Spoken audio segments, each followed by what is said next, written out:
জানতে হবে আমাদের।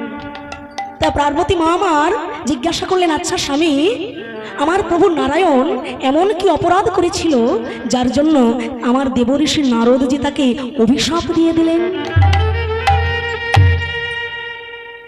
মহাদেব বললেন, ধন্য পার্বতী, ধন্য তোমার গুরু ভক্তি। তুমি গুরুদেবের দোষ দেখলে না, স্বয়ং নারায়ণের দোষের কথা জিজ্ঞাসা করলে। তুমি বললে না যে নারদজি কেন অভিশাপ দিয়ে দিলেন, জিজ্ঞাসা করছেন যে প্রভু নারায়ণ কি দোষ করেছিল যার জন্য আমার গুরুদেব তাকে অভিশাপ দিয়ে দিলেন। তা নারদজি একবার ভগবানকে অভিশাপ দিয়েছিলেন, আর সে কথাই আমরা আস্বাদন করছি। তা ওই নারদ ঋষি মায়া কবলিত হয়ে গেলেন। তা ভগবানের কাছে যখন গিয়ে বললেন, আমাকে এমন রূপ দাও যেন সবাই আমার দিকে তাকিয়ে থাকে। ভগবান কি করলেন, ছলনার আশ্রয় করে একটি হাস্য কৌতুক লীলা করবেন বলে নারদজির মুখখানিকে বানিয়ে দিলেন হনুমানের ন্যায়। নারদ হয়ে গেল হনুমান, পর্বত রাজা হয়ে গেল জাম্বুবান। এইবার তারা দুইজন স্বয়ম্বর সভায় এসেছে। সেখানে তো আর আয়না সেট করা নেই যে নিজের মুখ দেখে স্বয়ম্বর সভায় ঢুকবে, কিন্তু পর্বত আর নারদ একে অপরকে দেখে মনে মনে খুব হাসাহাসি করছে, বুঝলেন তো। পর্বত চিন্তা করে, এই হনুমানের গলায় শ্রীমতী আবার মালা দেবে নাকি। আবার নারদ চিন্তা করছে, এই জাম্বুবানকে দেখে শ্রীমতী তো দূর দূর করে তাড়িয়ে দেবে। তাই তারা দুইজন, হনুমান আর জাম্বুবান, একে অপরকে দেখে দেখে হাসাহাসি শুরু করে দিয়েছে। আর ওদিকে শ্রীমতী হনুমান আর জাম্বুবানকে স্বয়ম্বর সভায় দেখে তিনি তো নিজেও অবাক, তিনিও মনে মনে হাসছেন। এমন সময় ভক্তবৎসল নারায়ণ সেখানে উপস্থিত হলেন। আর যেই না নারায়ণ উপস্থিত হয়েছেন, শ্রীমতী কি করলেন, এই তো আমার সাধনা, এই তো আমার ভজনা, আর কোনো দিকে চিন্তা না করে প্রভু নারায়ণের গলায় মাল্য অর্পণ করে দিলেন। শ্রীমতী গরিবল, শুভ দিনে শুভক্ষণে বিবাহ হইল, শুভ দিনে শুভক্ষণে বিবাহ হইল, শুভ দিনে শুভক্ষণে বিবাহ হইল, শুভ দিনে শুভক্ষণে বিবাহ হইল। আজ হেরি যতনা বিবাহ উলুধ্বনি করিল, যতনার গান উলুধ্বনি করিল, হে যতনার গান উলুধ্বনি করিল।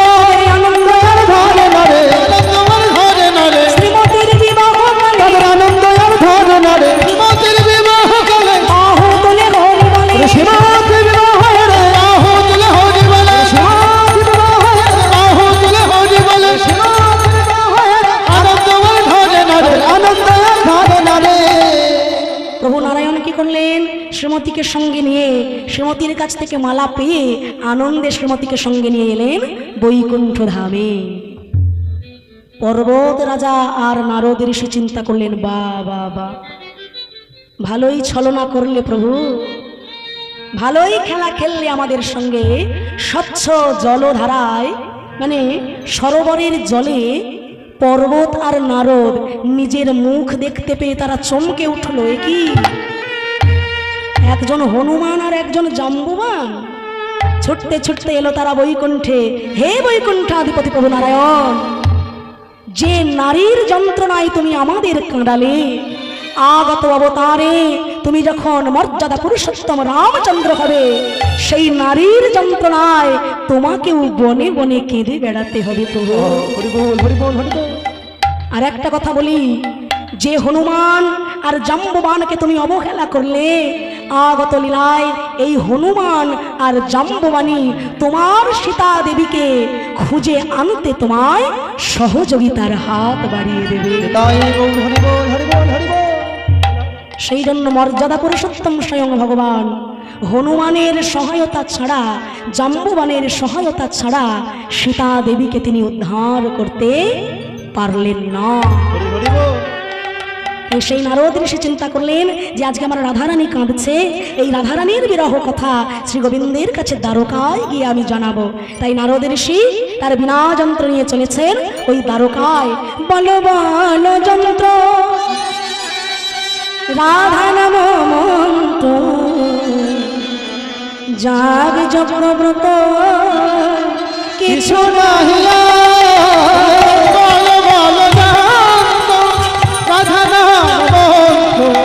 জগ জগ কিছু নাহিলা,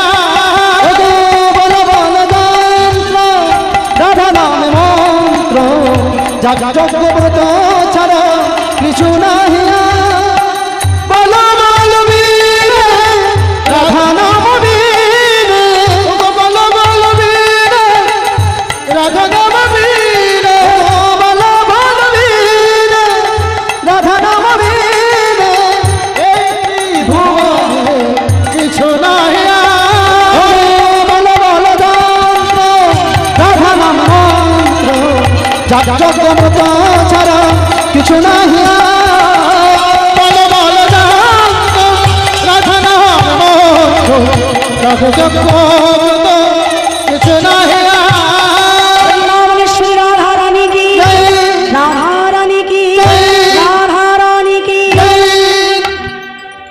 নারদ ঋষি আসুন আসুন আসুন, কি সৌভাগ্য আমার।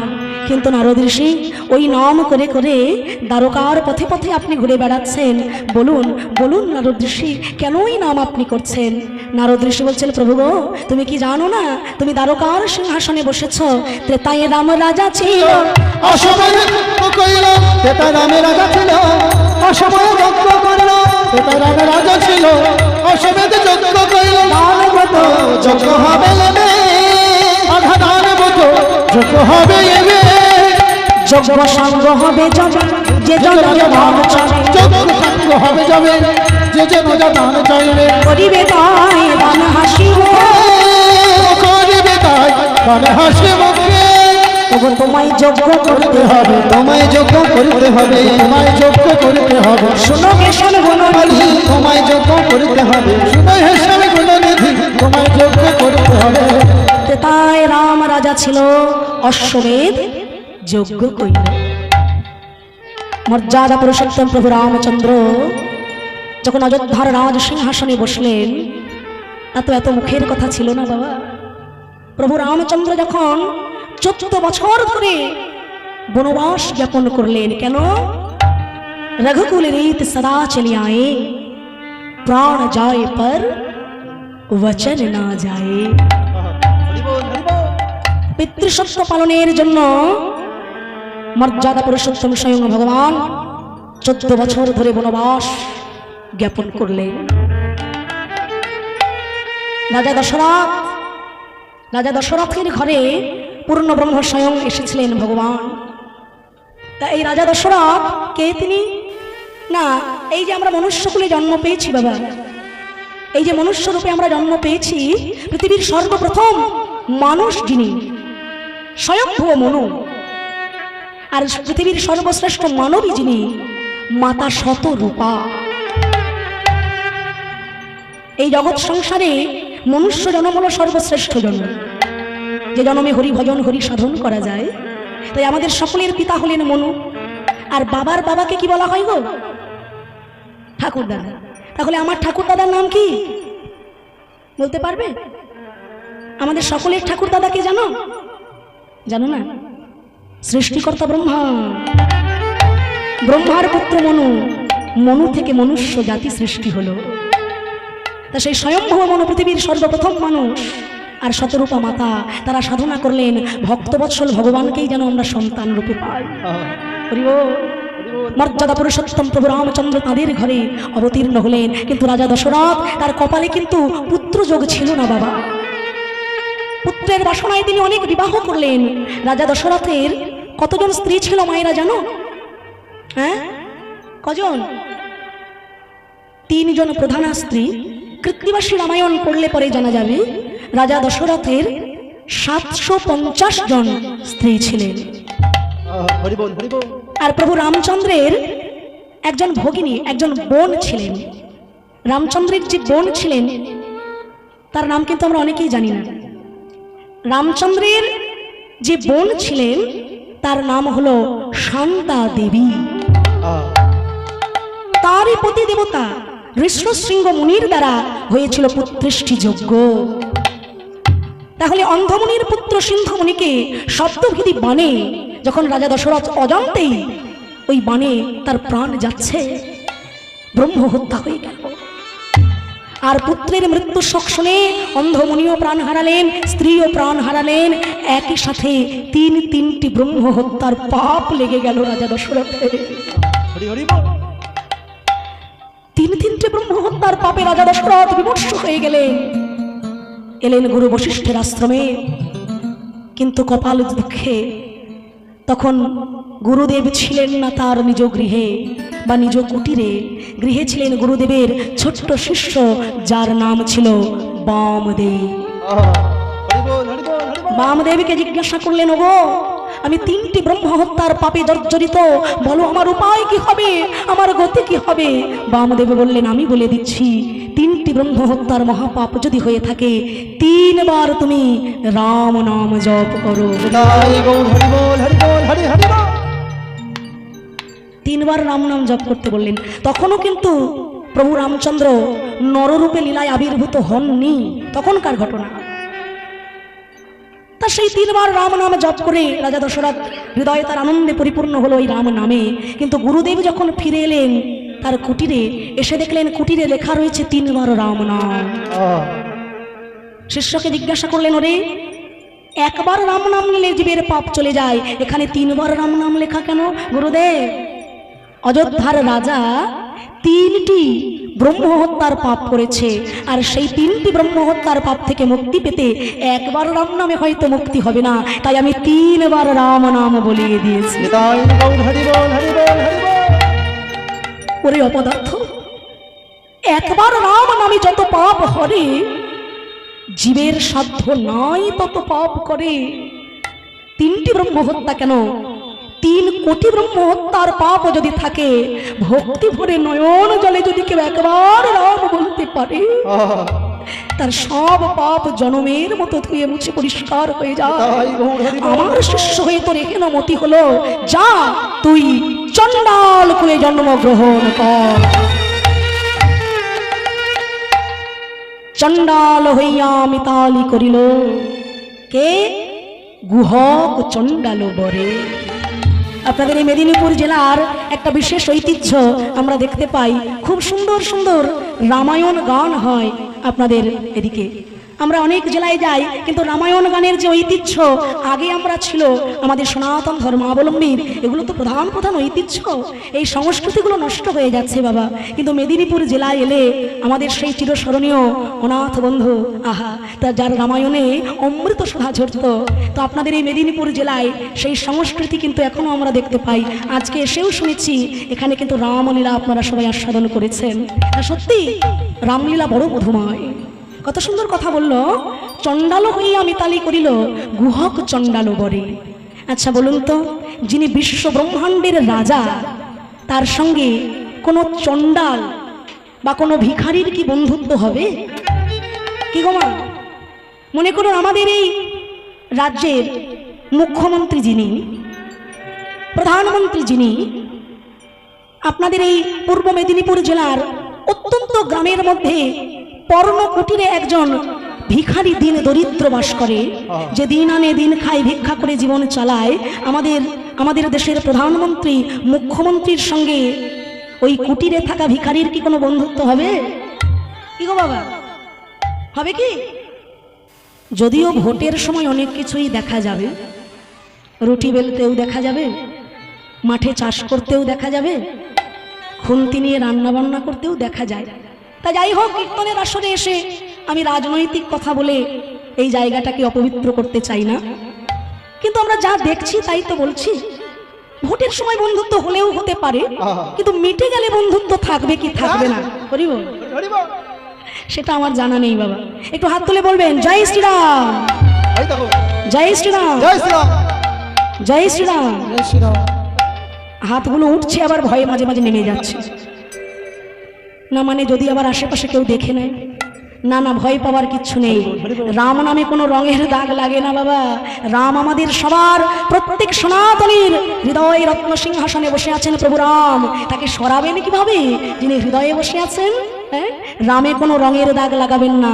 রাম সবার প্রাণ, রাম আমাদের সবার জীবন।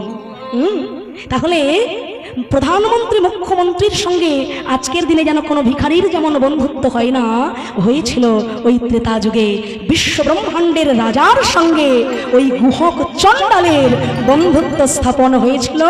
ভগবান তার সাথে বন্ধুত্ব মিতালি স্থাপন করিলেন। সেই ত্রেতা যুগে রামচন্দ্র যখন অযোধ্যার সিংহাসনে বসলেন, তিনি করলেন অশ্বমেধ যজ্ঞ। এই হে কৃষ্ণ, তোমায় যজ্ঞ করতে হবে, তোমায় যজ্ঞ করতে হবে, তোমায় যজ্ঞ করতে হবে। শোনো হে সব গুণমণি, তোমায় যজ্ঞ করতে হবে। শোনো হে সব গুণমণি, তোমায় যজ্ঞ করতে হবে। শোনো হে সব গুণমণি, তোমায় যজ্ঞ করতে হবে। যজ্ঞ করবে তো আনন্দের কথা, বেশ। তাই গোবিন্দ আমার যজ্ঞ করার জন্য সবার কাছে নিমন্ত্রণ লিখছেন, চিঠি লিখছেন। আহা প্রথমে শঙ্করে পরে শঙ্করী রে, প্রথমে শঙ্করে পরে শঙ্করী রে, প্রথমে শঙ্করে পরে শঙ্করী রে, প্রথমে শঙ্করে পরে শঙ্করী। গণপতি কার্তিকে রে, প্রথমে শঙ্করে পরে শঙ্করী রে, গণপতি কার্তিকে রে। শেষে পত্র যদি মুখে বিনা পানি পত্র লিখে নিজ করে, শেষে পত্র যদি মুখে বিনা পানি পত্র লিখে নিজ করে। একে একে পত্র লিখে যে দিল, একে একে পত্র লিখে যে দিল, একে একে পত্র লিখে যে দিল। যথাযোগ্য সম্বোধন করে একে একে পত্র লিখে যে দিল, যথাযোগ্য সম্বোধন করে একে একে পত্র লিখে যে দিল। এবার দেখুন, যজ্ঞ করবেন শ্রীকৃষ্ণ, আর সেই যজ্ঞের জন্য সবার আগে যাকে স্মরণ করলেন তিনি কে? দেবাদিদেব ভোলা মহেশ্বর। শিব ছাড়া কখনো যজ্ঞ হয় কি বাবা? শিবঘিনী যজ্ঞ খুব ভয়ঙ্কর যজ্ঞ। শিবঘিনী যজ্ঞ করতে গিয়ে শিব ঠাকুরের শ্বশুর মশাইয়ের মানে দক্ষ রাজার মাথাটাই কেটে বাদ চলে গেছিল। হ্যাঁ, শেষে ছাগলের মাথা ছাগ মূল্য এনে লাগাতে হলো শ্বশুর মশাইয়ের মাথায়। কি অবস্থা রে বাবা! শিবঘিনী যজ্ঞ বড় ভয়ঙ্কর। আমাদের মহাসতী তারপর কি করলেন না, পতির এহেন অপমান সহ্য না করতে পেরে সতী নিজ প্রাণ বিসর্জন দিয়েছিলেন। কেন বলছি কথাটা? এই যে চৈত্র মাস, এই চৈত্র মাসটা হলো বাবার মাস। দেখবেন কত সন্ন্যাসী কত কৃচ্ছ সাধন করছে, কত কষ্ট সাধন করছে, উপবাস অনাহারে থেকে বাবার নামে দুয়ারে দুয়ারে ভিক্ষা করছে, বাবার মাথায় জল ঢালার জন্য ছুটে যাবে কত পুণ্যার্থী, কত ভক্তজন। আমাদের মহাসতী তিনি যখন দেহ রাখলেন, দেবাদিদেব ভোলা মহেশ্বরকে পতিরূপে পাওয়ার জন্য নীলোৎপজ রাজার ঘরে নীলাবতী রূপে আবার তার জন্ম হয়েছিল। এই চৈত্র মাসেই সংক্রান্তির আগের দিন যে আপনারা নীলের ঘরে বাতি দেন, নীল পূজা করেন, সন্তানের মঙ্গল কামনার তরে নীলাবতী মায়ের সঙ্গে দেবাদিদেব ভোলা মহেশ্বরের বিবাহ লীলা হয়েছিল। আবার কাশীধামে একজন মা তার সন্তান বারে বারে মৃত্যু হয়ে যায়, অকাল মৃত্যু হয়ে যায়। তাই জগৎ জননী মা বৃদ্ধা বুড়িমা রূপে তাকে দর্শন দিয়ে বলেছিলেন, তুমি সারাদিন উপবাস থেকে সন্ধ্যা বেলায় নীলের ঘরে বাতি দেবে, তোমার সন্তানের কখনো অকাল মৃত্যু হবে না, আজীবন সুখে শান্তিতে সে জীবন কাটাবে। তাই সেই কারণে ভক্তিমতী মায়েদের নীল পূজা অবশ্য কর্তব্য। উপবাস থেকে নীলের ঘরে বাতি দেবেন, নীল পূজা করবেন। এ জগতে সন্তান যে মায়ের কাছে কি বস্তু, যে মা হয় সে তো জানে বাবা। একটি সন্তানের দায়ে কত মা যে প্রাণ হারায়, তবু নিষ্ঠুর সন্তান মায়ের ব্যথা বোঝে না। জগতে সবাই তোমাকে ভালোবাসবে বাবা, অনেক ভালোবাসবে, কিন্তু মায়ের মতো বাবার মতো নিঃস্বার্থ ভালোবাসা তোমাকে কেউ দিতে পারবে না। দেখবে সুখের সময় অনেক বন্ধু আসে বাবা, সুখের সময় অনেক স্বজন পাওয়া যায়, কিন্তু যখন তোমার জীবনে চরম বিপদ ঘনিয়ে আসবে তখন দেখবে মাথার সামনে ওই দুইজন ব্যক্তি দাঁড়িয়ে আছে, একজন গর্ভধারিণী মা আর একজন জন্মদাতা পিতা। তাই পিতা গুরু প্রথমেতে জনম যাহা হইতে, জননী প্রথম গুরু জানিহ সাক্ষাতে। সন্তানের মঙ্গল কামনায় আমরা মায়েরা কি না করতে পারি না কি গো মা? আমরা মেয়েরা বড় কোমল, গায়ে একটা ছুঁচ ফোটাতে গিয়ে আমরা 10 বার পিছপা হয়ে যাই, কিন্তু সেই নারী যখন মা বলা ডাক শোনার জন্য গর্ভবতী হতে যায়, শত শত আঘাত মুখ বুঝে সহ্য করে তবে একজন নারী মাতৃত্বের সাদা স্মরণ করে, তাই না? তাই সন্তানের জন্য মায়েরা তো কত কি করে। নীল পূজায় নীল ষষ্ঠীকে উৎসর্গ করে নীলের বাতি জ্বালিয়ে সন্তানের মঙ্গল কামনা করবেন মায়েরা। আর দেবাদিদেব ভোলা মহেশ্বরকেও স্মরণ করবেন, কেননা এই চৈত্র মাস হলো বাবার মাস। এই চৈত্র মাসের চড়ক পূজা চৈত্র সংক্রান্তিতে বড় বিখ্যাত। হ্যাঁ, এগুলো আমাদের সংস্কৃতি, কিন্তু আজকাল আমরা ভুলে যাচ্ছি নিজের সংস্কৃতিকে। হ্যাঁ, সেই পুরাকালে বান নামে একজন রাজা বানাসুর, সে কি করেছিল, কৃষ্ণের সঙ্গে যুদ্ধ করলো আর তাতে পরাস্ত হয়ে গেল। তিনি রক্ত দিয়ে এই চৈত্রের সংক্রান্তিতে দেবাদিদেব ভোলা মহেশ্বরকে সন্তুষ্ট করার জন্য সাধনা করলেন, আর সেই সাধনায় চৈত্রের সংক্রান্তিতে দেবাদিদেব মহেশ্বরের সাধনা রূপে স্বীকৃতি পেল। হরিবল হরিবল। তাই ভোলা মহেশ্বরের নামে চিঠি লিখলেন শ্রী গোবিন্দ, আর তারপর সকল দেবতা গন্ধর্ব কিন্নর সবার নামে চিঠি লিখলেন, আর সকলের নামে চিঠি দিয়ে নারদ ঋষির হাতে পত্র তুলে দিলেন। গোবিন্দ আমার পিতা মাতা আর ব্রজবাসীকে চিঠি লিখলেন। চিঠি লিখিলে সবার নামে চিঠি নিয়ে আজকে নারদ ঋষি চলেছেন কোথায় না, সকলের হাতে চিঠি পৌঁছে দিতে। আর সবাইকে চিঠি দিয়ে এলেন মধুময় শ্রীধাম বৃন্দাবনের মাটিতে। ব্রজে এসে দেখে কি, দেখে শ্রীরাম সখা পটেতে আঁকা শ্যামের মূরতি করে, দেখে শ্রীরাম সখা পটেতে আঁকা শ্যামের মূরতি করে। মাতা